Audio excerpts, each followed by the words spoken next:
Ну, нет, этот, конечно, вид уступает тому. А, тут можно еще на стену зайти. Ну, мы не пойдем, мне уже лень.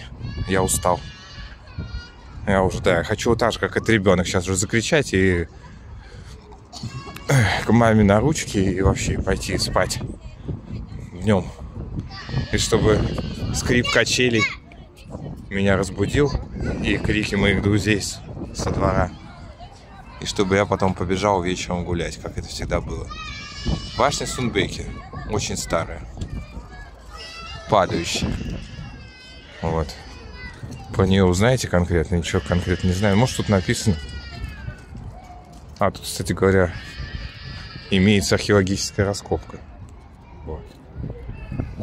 Все пылью покрыто. Вот вам казанская пыль. Ну, вот еще какие-то там древние камни.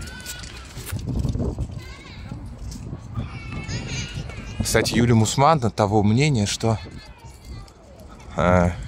ходить смотреть на исторические здания, это ходить смотреть на обитые кирпичи. Свежее мнение. Имеет более чем право на существование. Где тут подписано-то, блин? Где-то должна быть табличка, что это башня Сунбэки, какого она года, ну. Ребята, это же бесчеловечно. Что, с той стороны, что ли? Где вот они написаны? А, там дом правительства Татарстана. Хрен пройдешь. А, вот QR-код. А, она не Сюн, а Сюмбеки. Сюмбике. Сюмбике.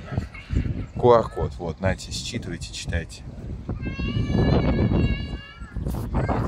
Кстати, у меня есть, я попытаюсь его считать. Подождите.